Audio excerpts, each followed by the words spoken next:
So we should be getting ready to get started. You see olive oil in the background? There you go. Yeah. Shouldn't need olive oil today. Hey, we're live. What's up, Tom? Your first one in. Good morning. Good morning. I see you're up and moving. Oh, there's our phone. That tells us we're live. I mean, I hit the button, but I knew. Charlie, what's going on, buddy? So it's just us. The wife had to work. Cub is visiting Pay, so they're not here. So it's just us, and that's why we're doing it. What I wanted to do. So I don't know. How many months ago? Probably a year. We talked about doing keto shotgun shells. And you have talked about regular shotgun shells, how you didn't like the... I didn't like the actual pasta. The noodle, the pasta itself it was always too crunchy. Yeah, it didn't get softened up as much. And I watched Matt Pittman. I watched his video, and his turned out good. I've never done it. So I didn't bring any of those out. Dang it. Let me run and get one while nobody's in here but Charlie and Tom. I was going to show off one of those shells. Dang. Yeah, but the wrapping the bacon around it, the bacon fat is supposed to absorb into the pasta shell and make it, soft.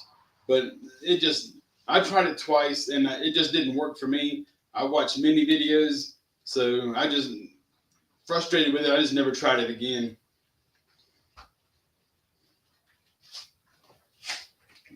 But I like making the little pig shots with the sausage and the bacon. So the one guy said, I watched different things and read a bunch, and they said to do, some of them boiled their noodles halfway. Yeah, and that's what I decided. If I was ever going to do it again, I would have to boil it, and to soften that noodle up some because they just didn't come out right.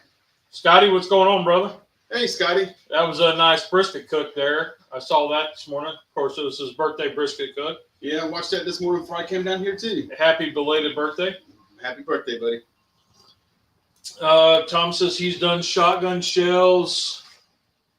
I've done shotgun shells. The ends don't get wrapped in bacon. It's too crunchy.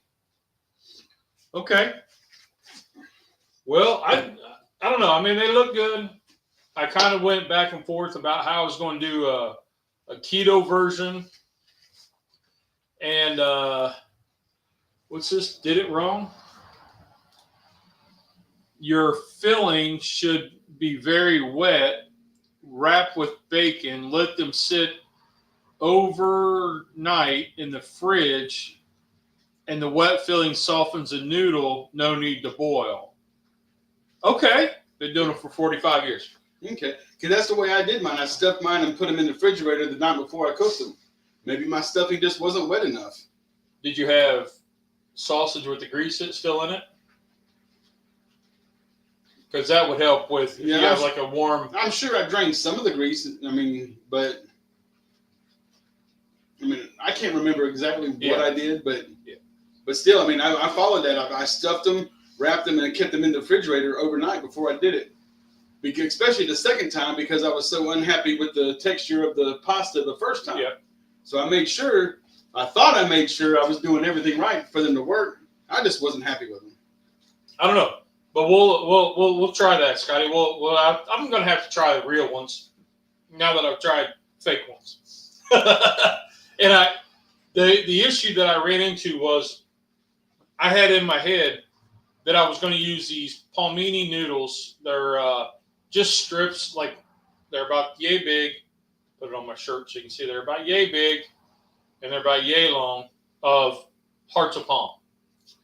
And when I put them around a cannoli shell form, one of these, see it's got, that one's still dirty. Oh, dang. Anyway, when I put it around in one of these, I'll leave it out so I don't get it back in the clean ones. When I wrapped it around there, because it only covered half. So I had to put one wrapped around, start the bacon around, put the other one on, and then wrap it around again, and it'll finish the bacon. It got to be kind of a pain in the butt.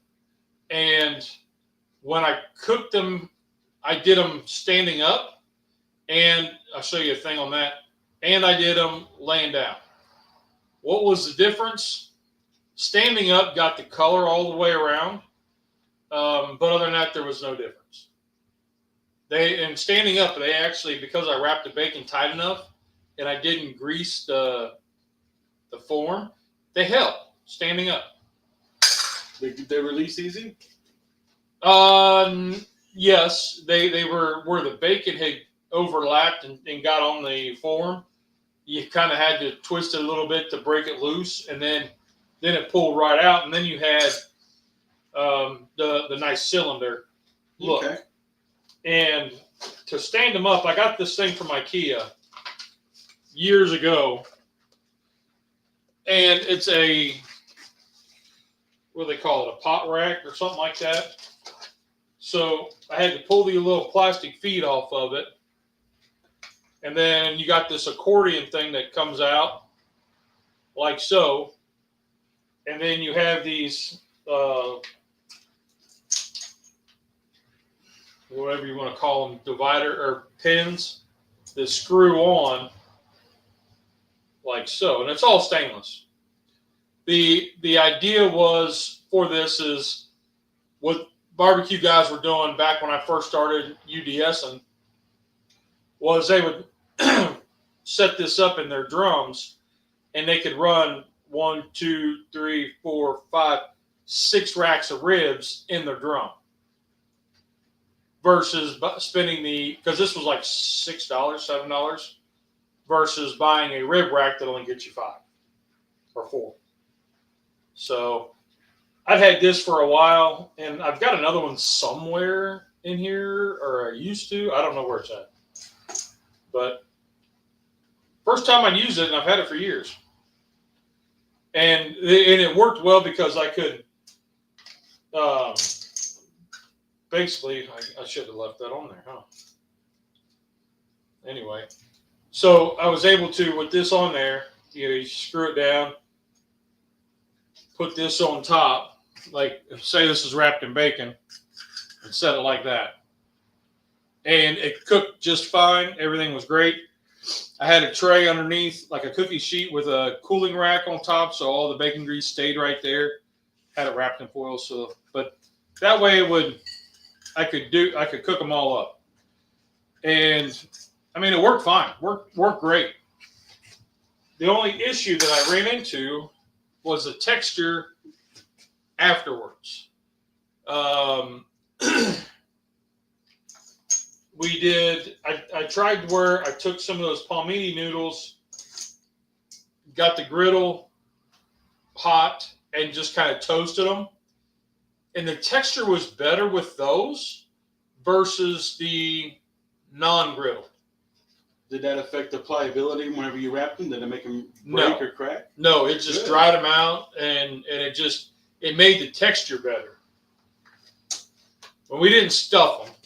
We just ate them like that. And then I tried just wrapping bacon around these forms, which was pretty cool, like a bacon shell kind of thing. But that was my oven that went off. So then a little brainstorm happened, and keto taco shells, tortillas. These worked fantastic. At first, I was going to bacon napkin rings. Oh, that's a good idea.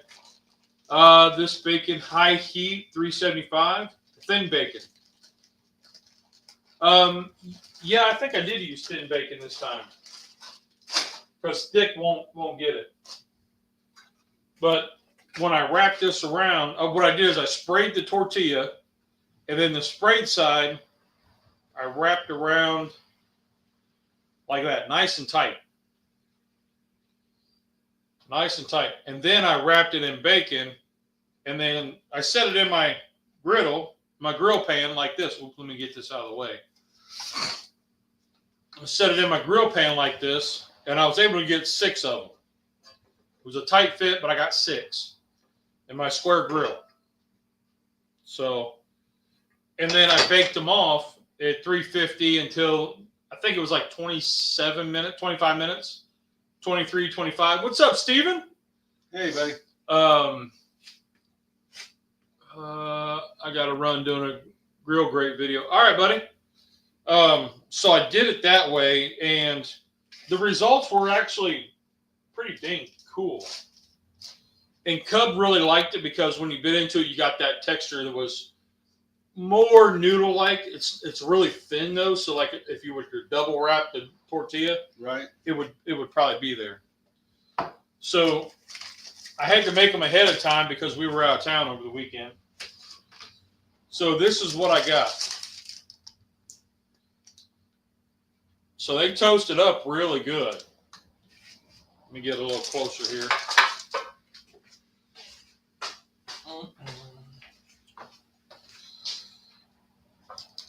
It's like you can see this one, it toasted up really good. Still holding its shape. It's been in the refrigerator for 2 days. So some of them, the tortilla got nice and brown. Oops. Got nice and brown. It looks pretty good.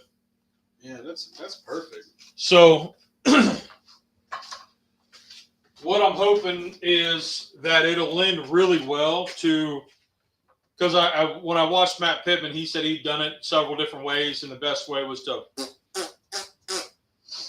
So that's what we're going to do. So I'm holding. If you hold it really loosely, you should be able to. Woo! We got a storm of brewing today. It's blowing the doors open. Yeah, I didn't have the door all the way shut, but it's all right. We're cooking in the oven this morning because you can't go outside and fire up the grill. Well, I could have, but I didn't want to. So this is what. So I got the oven heated up to 350, and looks good, perfect for boba tea straws. Ooh, I don't know what boba tea is. I think that's that tea that has marbles in the bottom of it, little round balls. I don't know. The girls were talking about it. Johnny Mags, what's going on, brother? So here's the filling that I came up with. I have already browned up some sausage. Okay. We got bacon bits if we want to add it. Cheese, cream cheese, mix them both. A little bit of Worcestershire. And I got hot sauce somewhere over here, right here. A little bit of hot sauce. So, and then once we get them stuffed, we'll brush on keto approved barbecue sauce. You know what I'm saying? But so that should be that, and then we'll stuff them. I got you some gloves here, Rusty. All right. I mean, I know you wear gloves when you go to the bathroom and all that, but I'm just making sure. So I forgot the spray is normal. So basically, he's going to mix that up, and then we'll stuff them, and then we'll go from there. Is this similar to the style you were doing? Very similar. The only thing I think that I added that was different is I sauteed onions down in the sausage fat, and I had sauteed onions in mine. Okay. That's the only thing I think that I see different. Okay. Well, good. Good.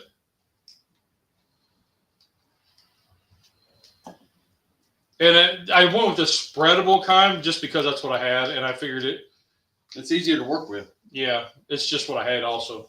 I mean, there's a big Sam's Club block in there, but I was like, I'm not using all that. So,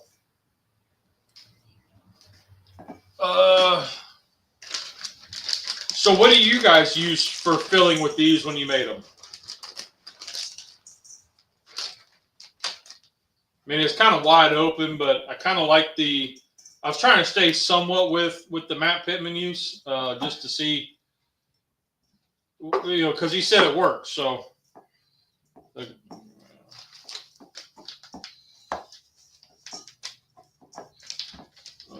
see. Oh, there's a new fella. First time here. I'm about 2 months into my keto journey. 37 pounds down. Oh my goodness! That's awesome. That is awesome.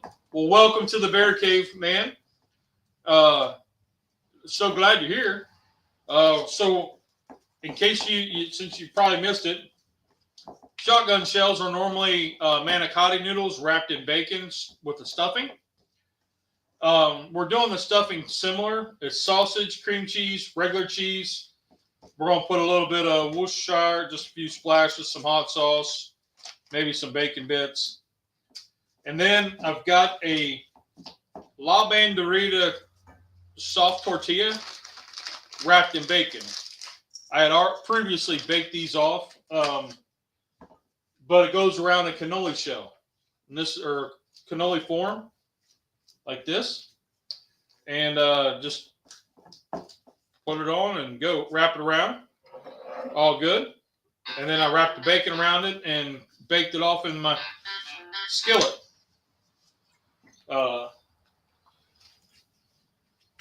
So that's how we're doing our shotgun shells that are keto, because the La Banderita ones are keto.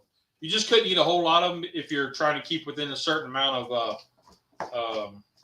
carbs, but you probably want to have a couple of them anyway. So, want some bacon in there? That's totally up to you, buddy. I'll mix up whatever you throw in there.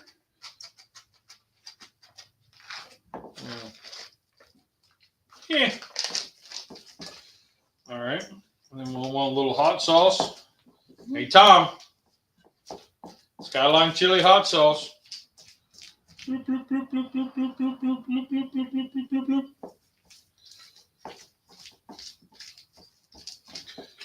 Set that back yonder. All right. Let's move this out of the way. You don't want the sausage? You want more? I think we got plenty. Okay. All right. So,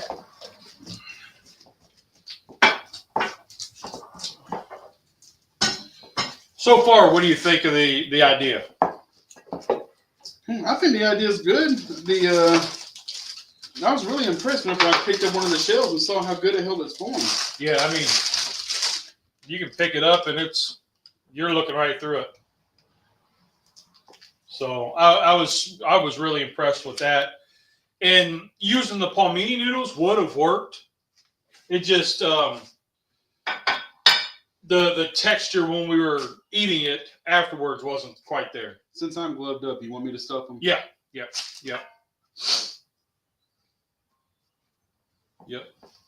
And I only made like 6 because it's just him and I. So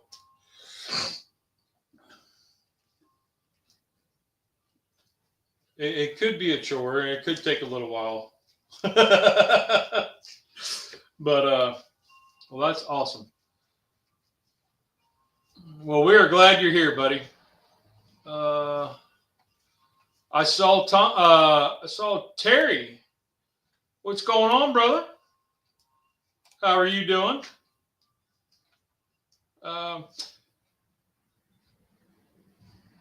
So, in case since you're new to our chat, I'm going to pronounce it wrong, and I'm sorry.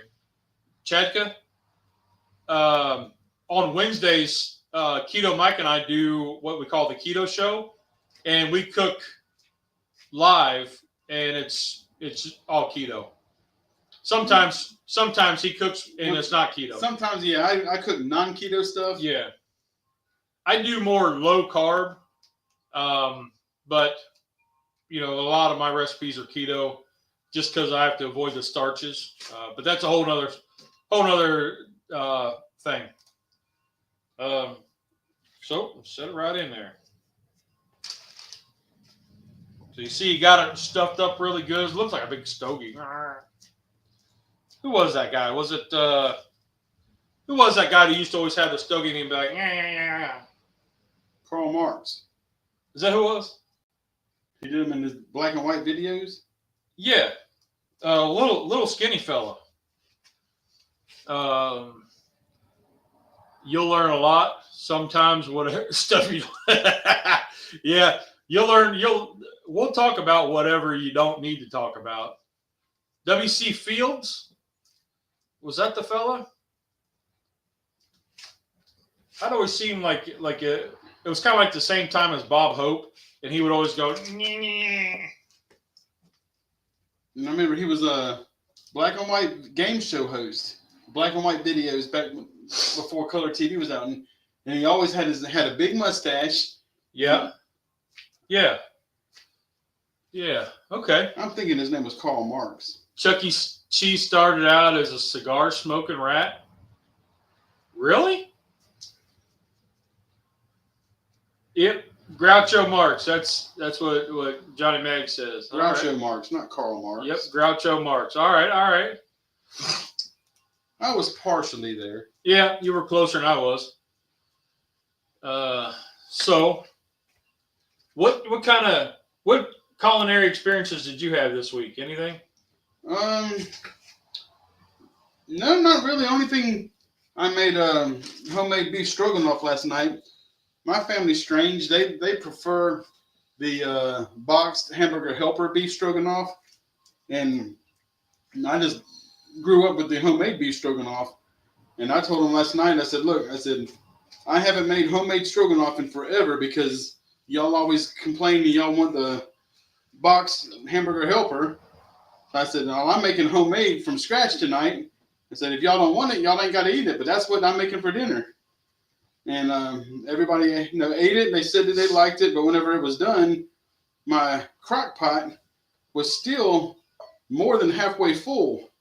And so I just told them, I said, make sure that y'all put this up in the refrigerator before y'all go to bed. Whenever I went to bed, I got up this morning and there was absolutely nothing left. So they ate the entire crock pot full of something that they said that they would, they prefer the boxed hamburger helper. Getting all my ingredients list and stuff together for the wedding I got to cook for in March. Okay.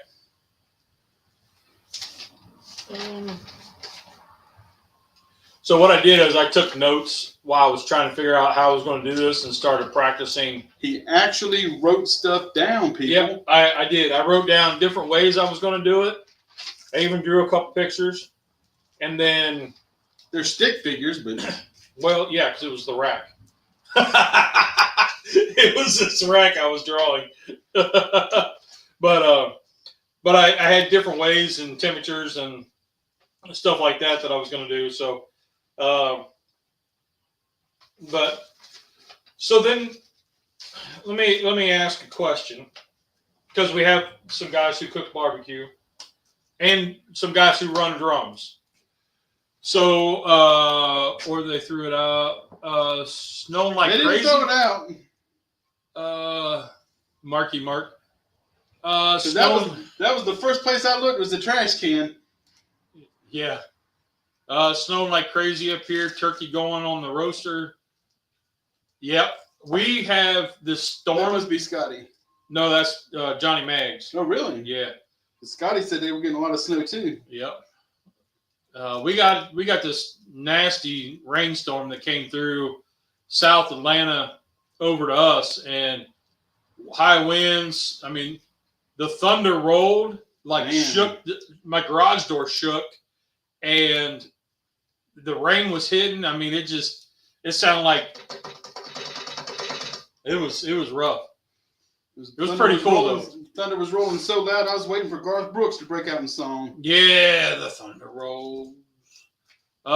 Stay warm. Snowed in yesterday. Been freezing cold. Ew. Yeah, I got us another winter storm coming up this week. That's what they're saying is supposed, because it was supposed to be like 70 yesterday, and then it's supposed to drop down into the 20s by like midweek. Like, dang. Yeah, running through my mind. All right. All right, you got them all? Yep. All right. got a little bit of filling left. A little bit left. Okay, that's fine. So now, I made a Caribbean curry last night, huh? That is one thing I've not done is a curry. Well, I take it back. There's a lot of things I've not done, and a curry's one of them. Winter weather advisory. Couple of inches of snow. Yeah, what's your step there? Well, I gotta sauce them. Oh. Yeah. I was ready to go to the oven. I know. I got my brush out. I'm gonna sauce them, and I have a keto approved barbecue sauce. Use your favorite. I can't tell you the name brand because Blues Hog. No. You said favorite. That's my favorite. Oh yeah, you can use your favorite. I'm using what I had. Which, if you watched last week, you know what I have. But I'm just going to lightly brush this on. And I know we're only going to cook these probably about 10 minutes, maybe 15. Depending on what I get talking about and whether I forget what I'm talking about. Because that happens. I'll set a timer on my phone too. Got to go with gut feel, man.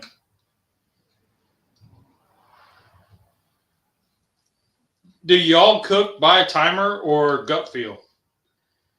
I set a timer just so I don't forget there's something cooking, but I'm constantly checking it and I pull it out whenever I think it's ready.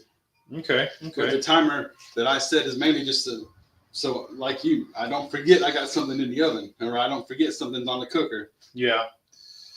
Most of the time, I am terrible, and you know this. I am terrible at what time.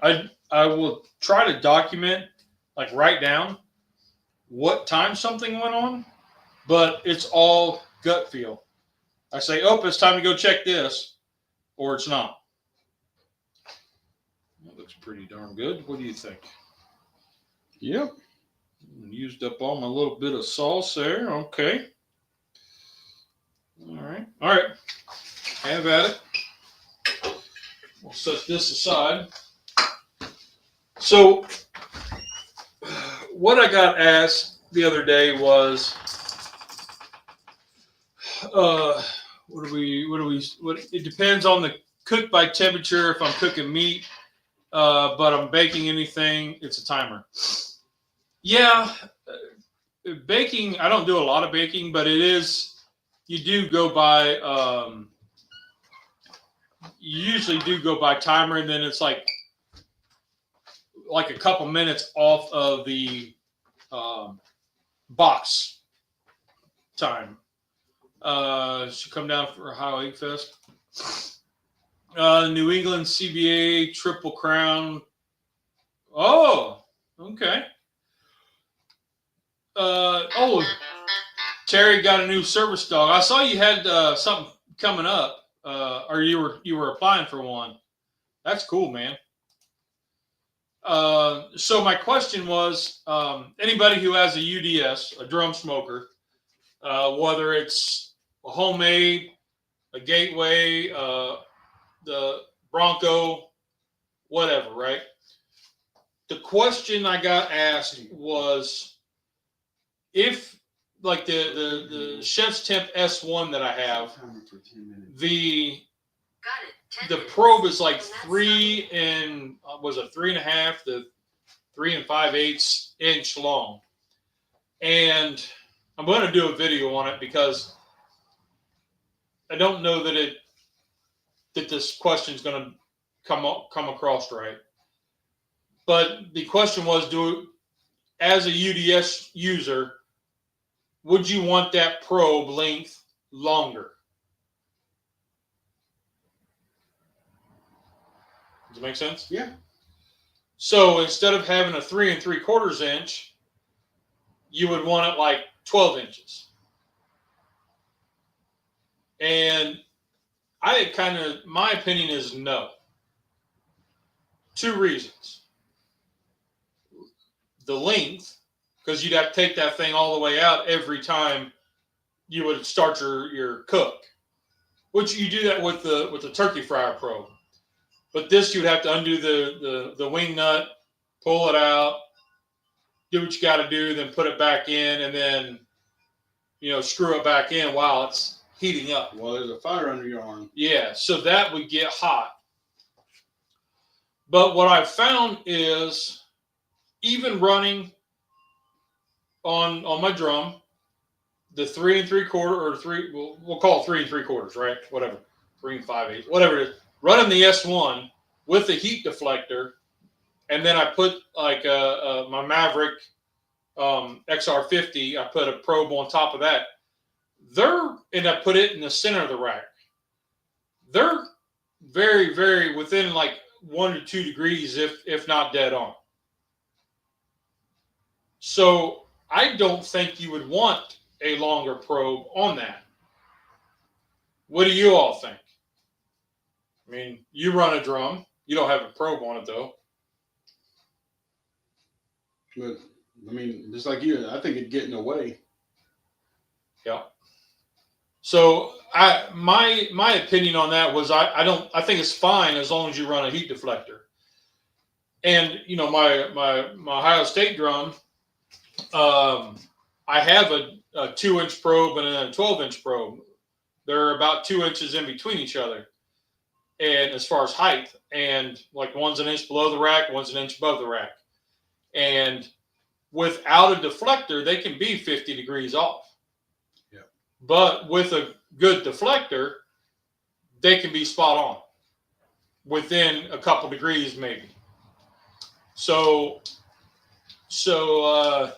I guess the question come from the engineer at Chef's Tip about that, because the Masterbuilt community wanted a longer probe for using it on the Masterbuilt gravity feed, the new one. Now, for me, I think that you're on the lid and your heat's, and it's up higher. So like if this is the top, like if this is your door, it's kind of in the middle, but it's on the door where your heat's coming across this way. Right. So you're not really getting the depth, which is why they want it there, which makes sense. But you lift the door up and it's not in the way at all.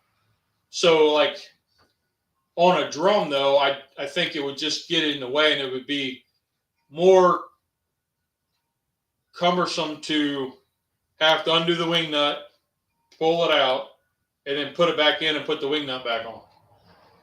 Unless I can talk him into doing like how I've got the fitting in there and he just slide it in and out.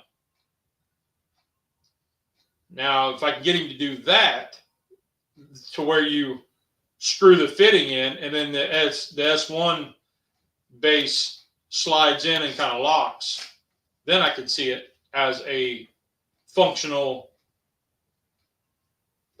piece of equipment for the drum.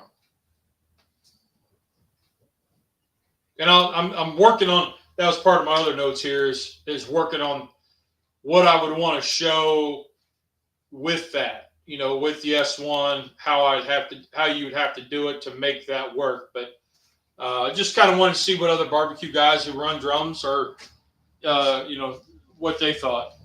Tony Smith, what's going on, buddy? Let's see. Say hi to Craig in Rhode Island. For the gold, a 6-foot probe. Holy cow. Wow.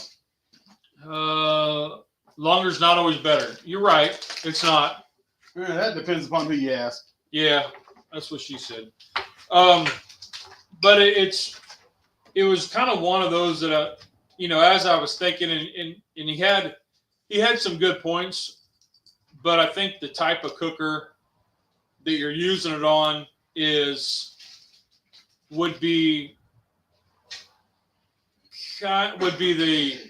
so you'd be making it more specific for this kind of cooker versus this kind. Yeah, TWHS, that's what she said. On a drum, a longer probe would get way of dealing with the fire basket and getting the coals in it. Exactly. Yep. Because like when I run a turkey fryer probe and it's 12 inches and it's an inch below the rack. So when I pull the rack out, I have to pull that probe out, which there's a fitting in there that has usually got a little foil wrapped around the probe so when it stays in there, so it's a nice tight fit. And when you pull that out, then it's not in the way really. You set it aside, you get your basket going, you slide it in. You're not in there trying to screw on a wing nut where it could, if you're just starting your fire, it's probably not hot. But if the way that I started, it wouldn't get in the way. But the way you started, it would. He starts it with a chimney and dumps his chimney on top. So he lights his from the bottom with a fire or a tumbleweed or some type of a fire starter. I mean, y'all seen the videos where I light my tumbleweed, put coal around it so it gets hot and starts going. So in that aspect, that way of starting it wouldn't be a problem. If you light the chimney and dump the chimney on top, now you've got a chimney full of coals about that far from your arm, and you're trying to turn this wing nut on. So I think that's going to be the safety aspect. Right. Would be an absolute no for me. But I'm going to put together a video of doing that and showing the temperature differences and whether it's even needed.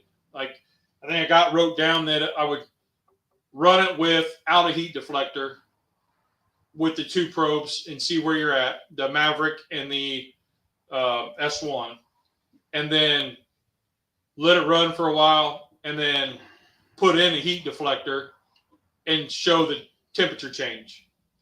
And so I will write down the safety when starting. Okay. What other concerns or questions would you all have concerning that video? Or would you like to point out what other points? Tony Smith, what's going on? The Philly guy. All right. Well, I don't discriminate, man. I'm a Bengals fan. And he's a Panthers fan. I'm a semi-Panthers fan. Panthers are my second favorite team versus they're kind of right there with whoever's playing the Cowboys and the Chiefs. Those are my three of my second favorite teams. Well, being from St. Louis, I was a Rams fan all my life until we got the Panthers, and then I became a Panthers fan. Having a changeable probes. Yes. So let me slide into the toolbox here. Let's see. I think it's in. It's right here. This is the one I took out. So what I have is we got about a minute and a half. I got a timer. So what I have is this is the fitting. Slide around here. The fitting it's a stainless steel fitting. It's kind of like one of those like you would get for your brake lines, but it's stainless steel instead of copper. This is the one I took out of the drum to put the S1 in. And you see it's got the hole in there. It goes all the way through. It's got a piece of foil in it. So when that probe goes in, the foil keeps it nice and tight and airtight. And this is what screws on to hold it in place. So this goes in the drum, comes in from the drum and goes in. And then this screws on. And then your probe goes into here. That's your timer. Yep. See, I was watching. So was I. I probably got it.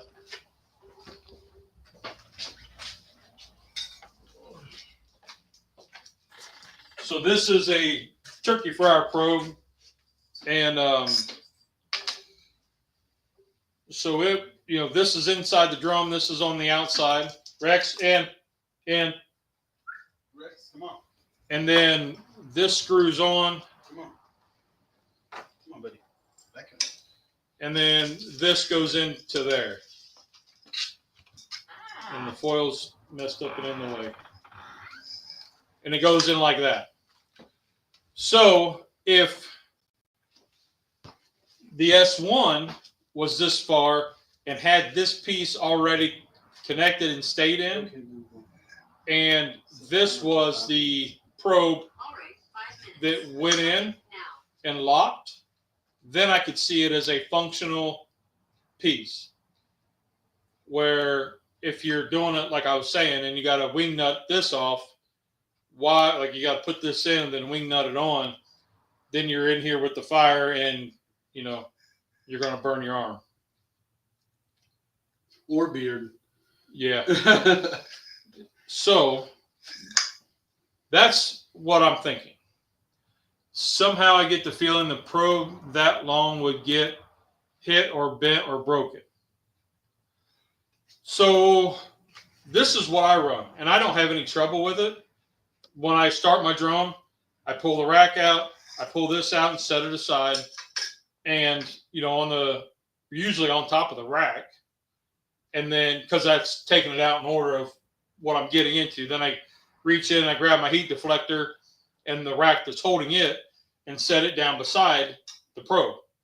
So then once I get the basket in, I get everything going, then it's the heat deflector, then it's the probe, and then it's the rack.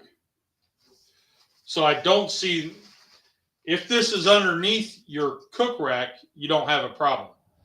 But if it's on top of your cook rack, this would be the last thing to go in, which I don't know why you'd want to. No, your food would get in the way. But if you have a short one, a 2-inch one, that would go, I've seen them on top of the rack. I'm not 100% sure where the Oklahoma Joe Broncos is. I would have to look that up to see where some of the commercially made ones are. But before I post final thoughts. Does all that make sense to anybody else? Did I relay it right? Don't hurt yourself. I mean, I understand because I also run drums, and from my thought perspective, I mean, I see what you are saying. There's other people out there that might have to think about it 2 or 3 times and go through it over in their head because they're not used to this kind of setup. Right.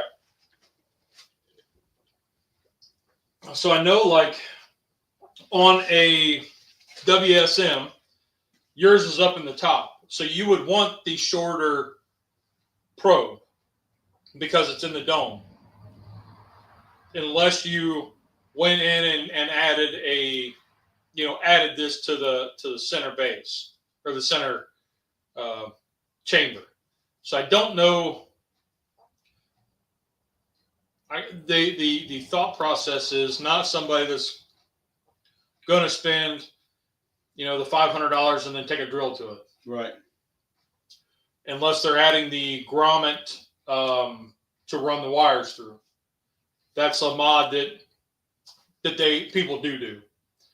But just to add another probe, I don't think people do that. I think they just adjust their temperature. Oh, the dome says I'm running 300, when really down at the cook rack you're running 350 unless you have your deflector in there and it's running all the same. You got it dialed in right. You run a separate probe, you get your temperatures, your dial temperature up on top set to the cook rate temp.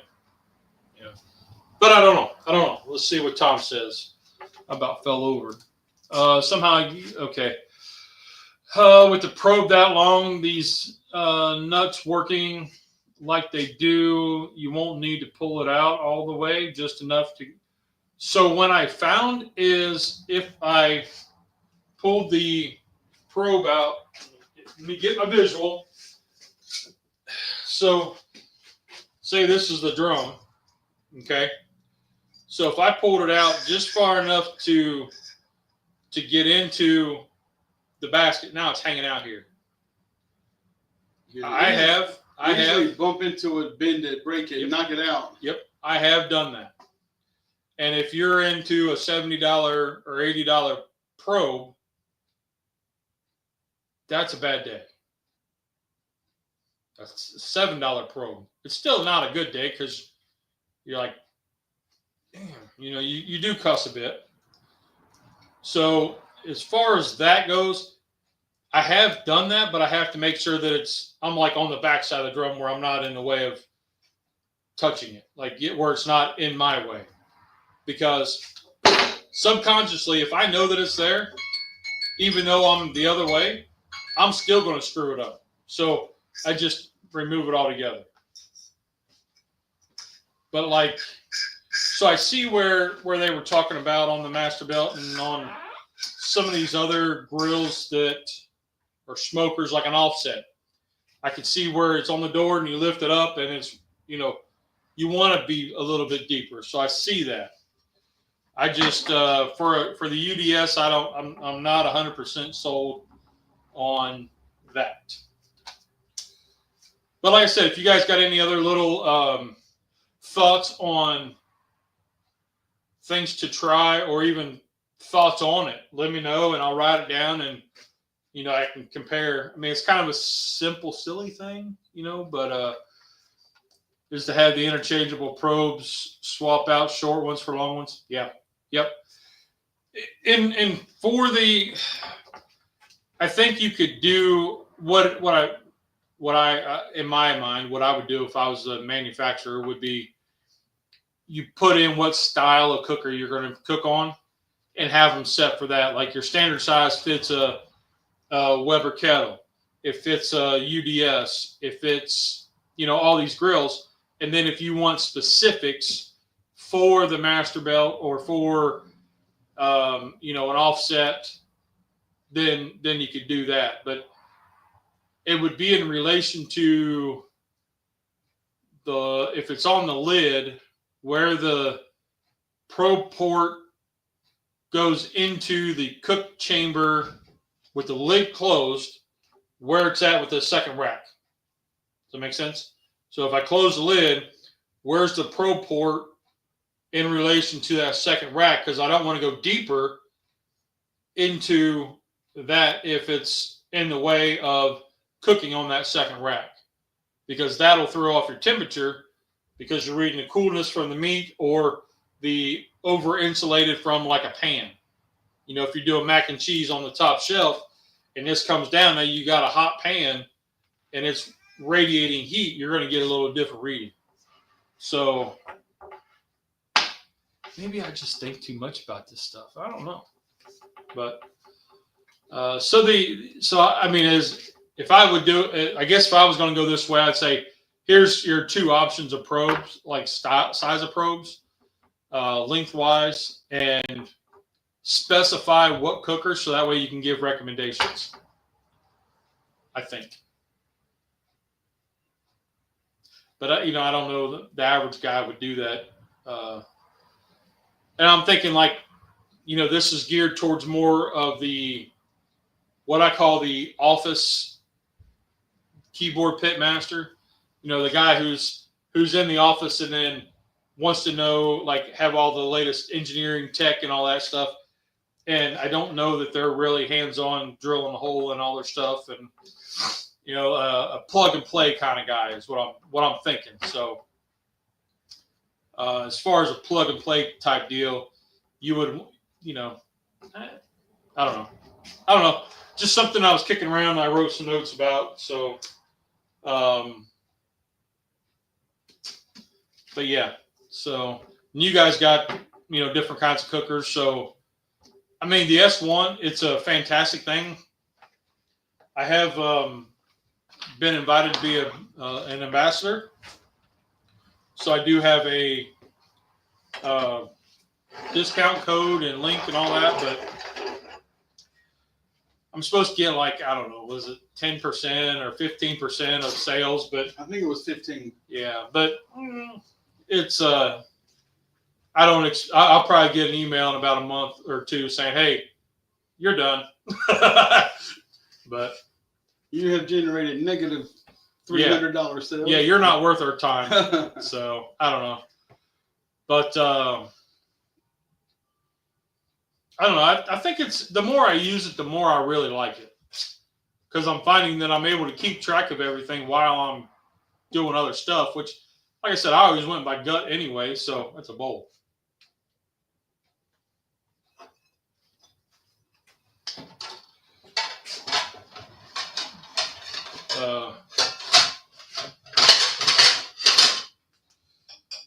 Those will fit in a bowl. Yes, they will. So Charlie uses an air fryer and a microwave. I don't think it works on the microwave.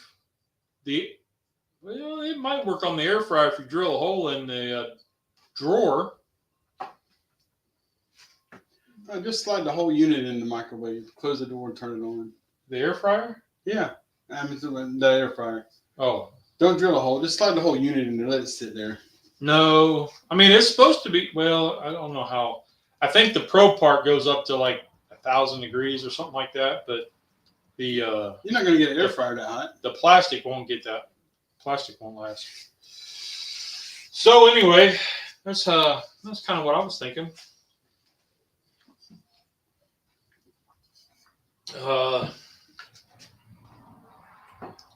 What else is there? And what other kind of cooker? So like you would put the S1, you could do it on a gas grill, but that's on a lid system. What other kind of cookers are out there without a?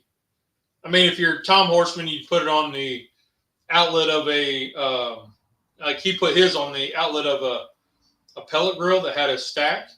So he put it down at the bottom where the collector would be, the smoke collector. The offsets that they come across, and then the pipes down below, but there's a box. Right. Yeah. So he'd put his down there so he could monitor it.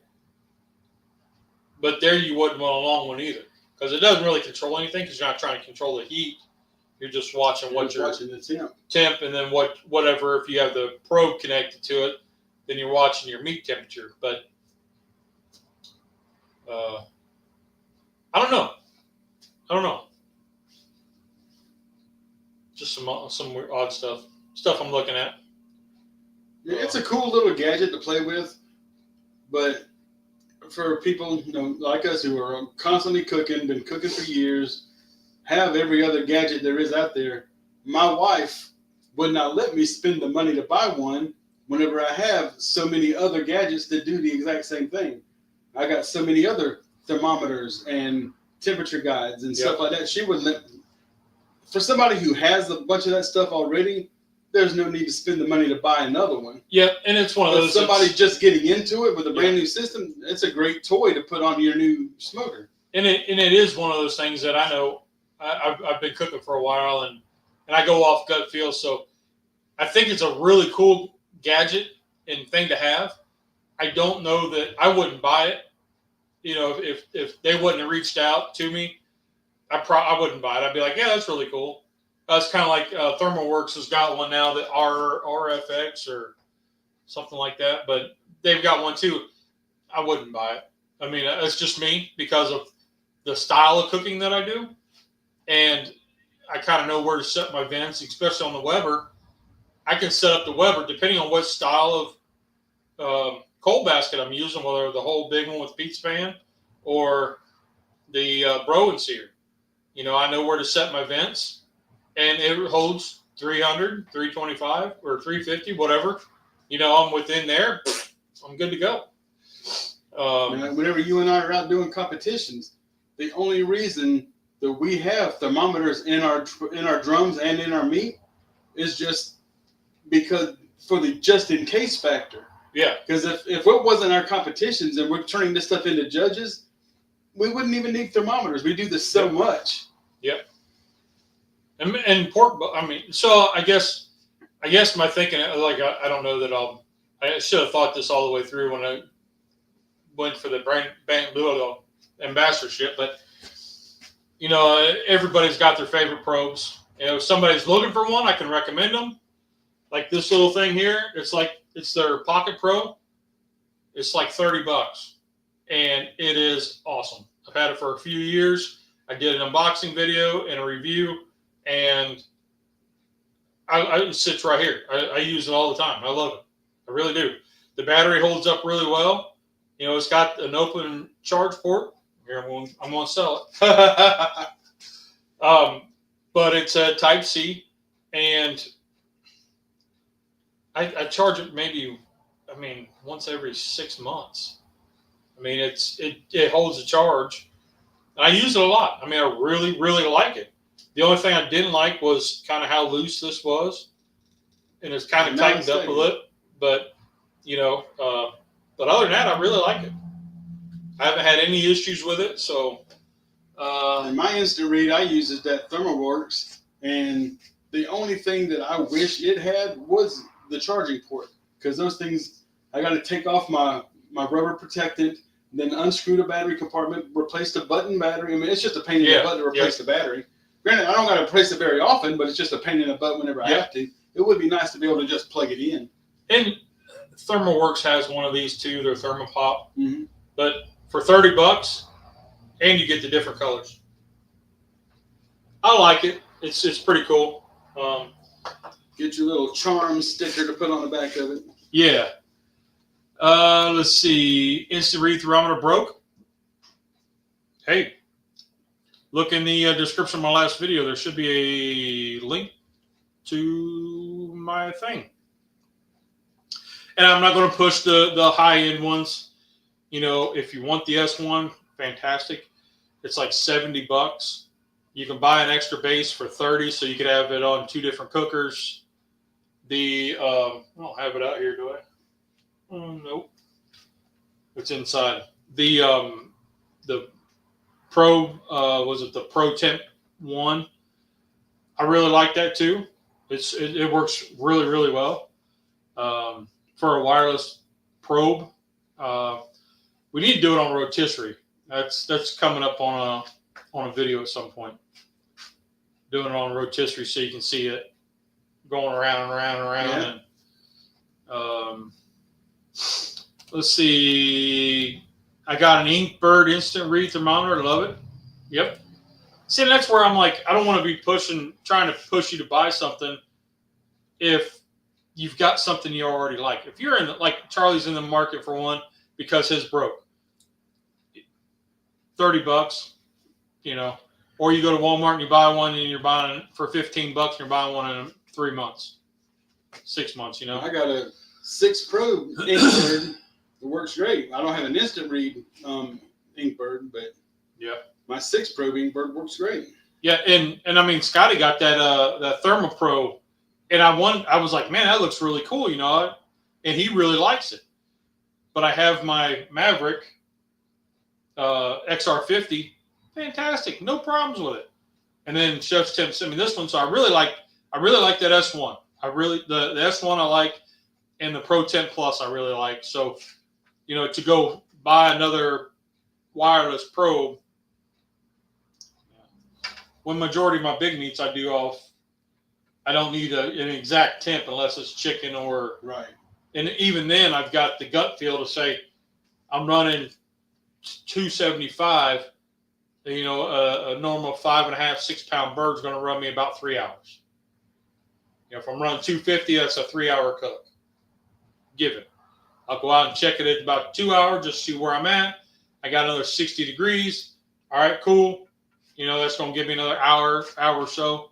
So, but anyway, Charlie's saying I should do videos just to get a free one. I have noticed that it all depends on the size of your channel. It seems like the companies are being more selective about their reach. And maybe because they got so many more to choose from now. Yeah. And maybe because I don't reach out, and I reached out to one company about 3.5 weeks ago. Yeah, close to 4 weeks ago. And they said, yeah, we'll send you one. Yeah, that'd be awesome. That'd be great. And I haven't seen it. So I'm kind of like, do I send them an email? Just say, hey, making sure everything's still cool. What's up? But, I don't want to be like I'm begging for their product. Telling you, checking on your address, making sure you give them the right address. Yep.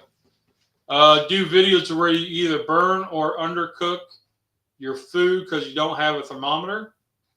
Hey, yeah. I ain't got money to waste on food like that.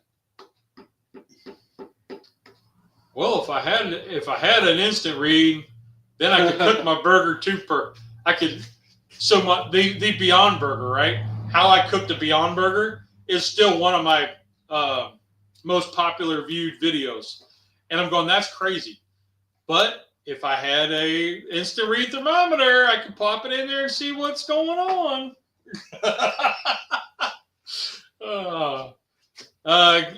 Charlie couldn't bring himself to do that. Honey Badger, what's going on? Yep. Home in bed sick. Man, that dude you had on the other night was a boatload of knowledge, man. He had some pieces I didn't even know existed. So I don't know if you caught him. You were there a little bit. Yeah, I go to bed at 7:30, 8 o'clock every night, and so I was able to. Well, you chimed in whenever I was in there, and I just say hi and I'll look and see what's going on before I go to bed usually. Charlie reached out to Road Mikes years ago, and they said no way, Jose. And Scotty says that too, where he does how many videos for Pit Boss, but Pit Boss won't even like give him any recognition at all. He cooked so much on a Pit Boss, but when he reached out to him, they were like, "Yep, nope, not big enough." So I don't know. Like the company I reached out to, they said, "Hey, I left them a link to my channel and said, hey, I cook on. We do 2 live shows a week, and I cook on cast iron, and this was for a cast iron, the griddle from Wagner. I'll just go ahead and throw it out there." And they were like, I was like, "Hey, I grew up in Sydney, Ohio, and I'm looking at this, and I think it's really cool." And they're like, "Yeah, we want to get the information out there, get people watching. We've checked out your channel, it looks really cool." And I was like, "All right, cool. I mean, we cook on a griddle almost every week." Yeah. And I hadn't heard anything back. She asked about my address, and I sent it to her, and I haven't heard anything back. So could be they got busy, could be she got fired. I don't know. But anyway, so maybe they saw me and changed their mind. No, not with that bald-headed fat man next to you. So you got to start wearing a ball cap. Hey, I got a chef's hat. Yeah, he got us new chef's hats.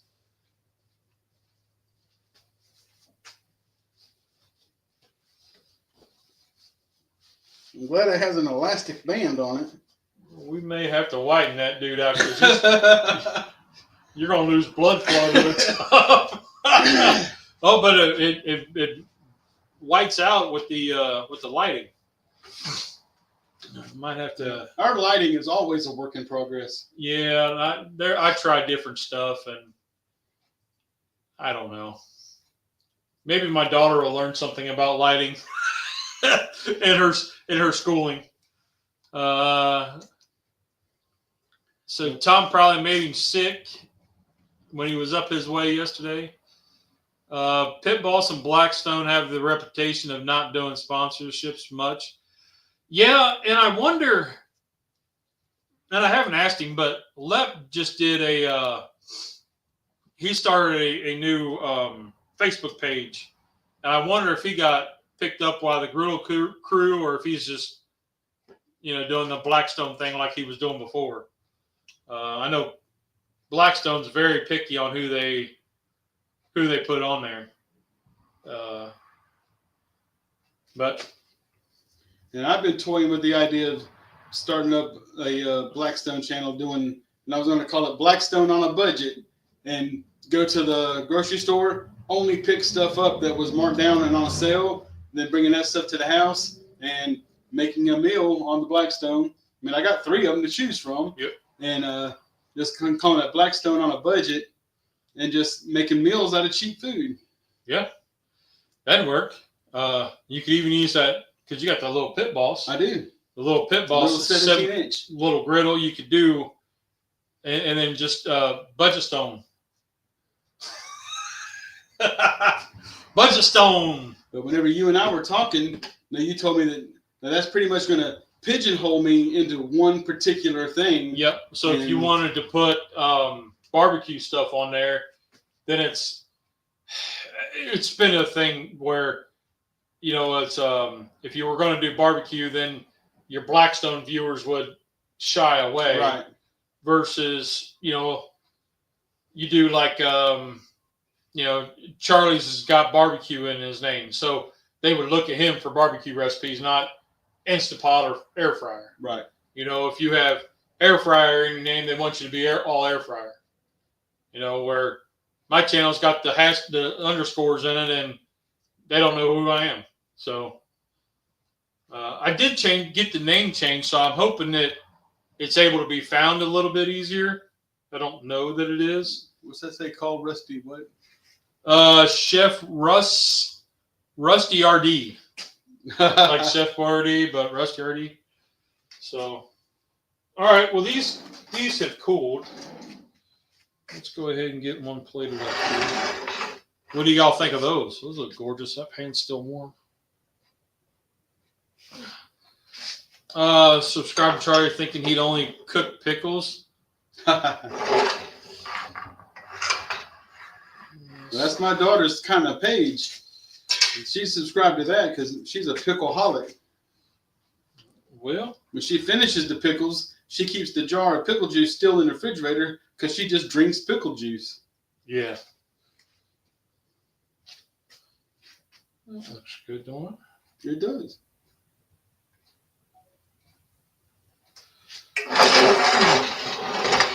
Got to get the glamour shots. Ooh, I forgot. I gotta. Y'all keep talking amongst yourselves.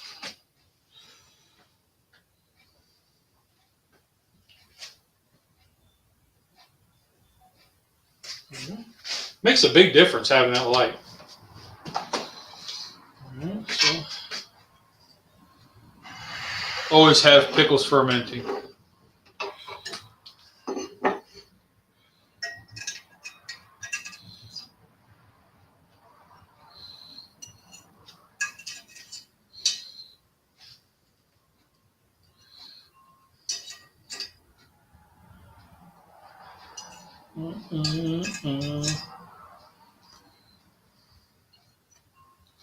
What do you think of that? Looks good. This to the back. Put this one and this one on the bias and prop it up on the one next to it for your sexy picture. Snappy snap. So now I got to get my. Let's use a littler one. Okay. Well, which one? This one and this one? No, this one and this one. Okay. So you can cut it to the bias and then stack it up on the one next to it. Cut it like so. Yep. Does not want. Ugh. Come on. All right. And then this one. Yep. That'll be fine. That's the one you were talking about? No, because you turned the plate around. Oh. But because you turned the plate around, it now made that the right one. Okay. Put it up like that. Like that. Is that what you're thinking? You want to have the... My hands are clean. The opening's showing up on both.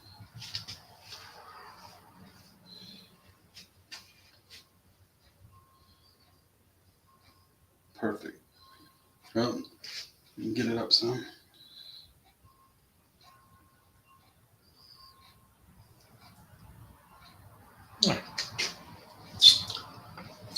Close enough. Oops.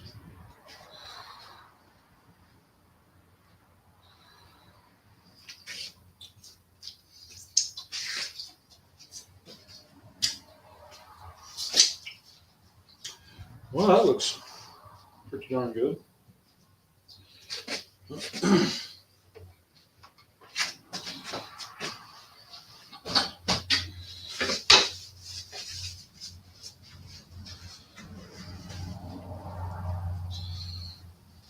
All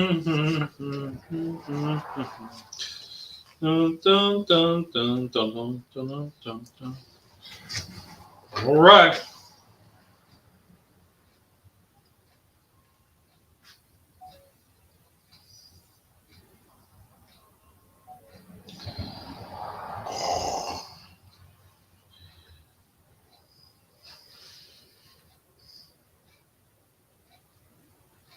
My hands are shaking.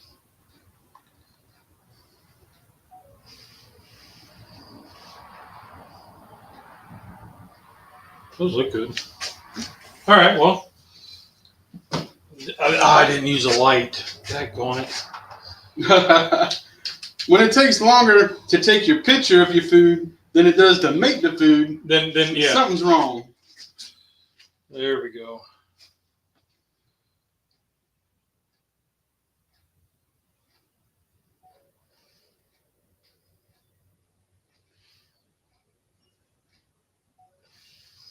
My hand's shaking. Well, next purchase is a camera with anti-stabilization. Yeah, maybe my next phone. I'm due for a new phone, but okay. Well, give it a whirl. See what you think.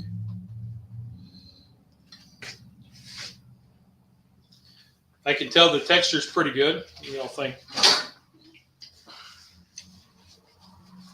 P, what's going on?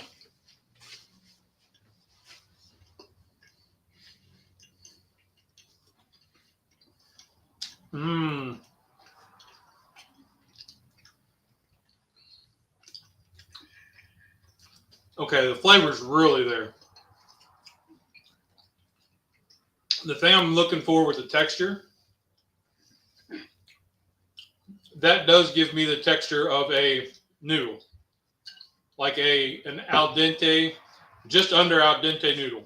This I like that better than the 2 shotgun shells that I attempted because of the texture of the macaroni, of the pasta noodle. That's what I was expecting whenever I made it, but the pasta just didn't get done enough. Okay. But man, if we had like a little southwestern ranch sauce or something that did that in, I think that would be really good. So you like it? Yeah, it's real good. We got to do it.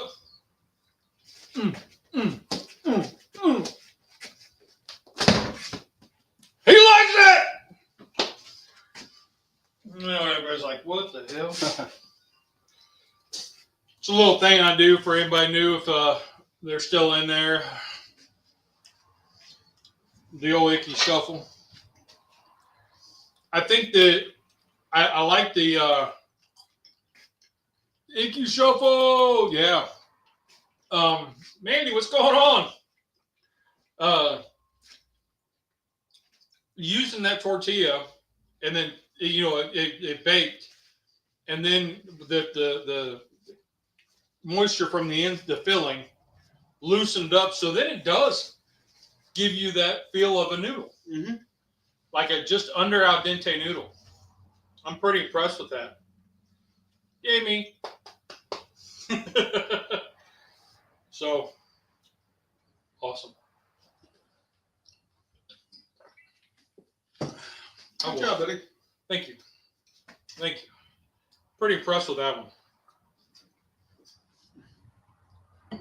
And it's full enough you wouldn't want to eat too many of them. Exactly. Like you would eat probably 2 of them and that'd be about it. I think if I ate 4, I'd be miserable. So, nice. We'll put that one up in the wing category. Oh, yeah. And for a football game appetizer, stuff that up with buffalo chicken dip or jalapeno popper dip and stuff. Make all kinds of things with it. Yep. Especially now that we know the tortilla and the bacon keeps its form. Yeah. The trick was spraying the cannoli shell. Well, I take it back.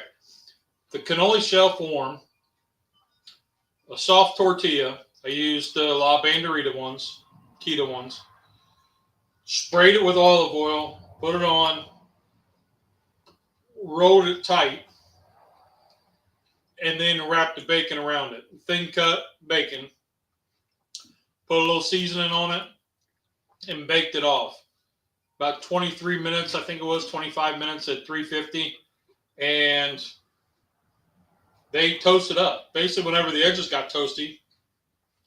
And then because I was out of town over the weekend, I did them and put them in the fridge on some parchment paper, covered them up, put them in the fridge for a couple days. And then, we just stuffed it. Could easily do a breakfast shotgun shell. Oh, yeah. Awesome. So, did it work? I think so. That one will go in the books. So, all right. Well, we'll figure out what we're doing next week. And, Tom, give it a try, dude. I'm going to have to put up, do it again and make a video on it because this is pretty good. It is. It's really good. It gives me that texture that I'm thinking a regular shotgun shell would have. So, all right. Well, that's all I got, and we'll get out of here and let y'all get on with your Sunday. And you got anything? No, that's about it. Okay. Well, we will see y'all next week. And remember, there's 2 rules in cooking. Did you have fun? Did it taste good? Rock on. Y'all are awesome. We'll see y'all next week. Have a great week, guys. Or Wednesday, if you're so inclined. That's right. Yeah, we'll be on Wednesday night. Canned chicken. Yes, we're doing something with canned chicken. And it may be shotgun shells. Buffalo, maybe. Oh, yeah. Could be. Oh.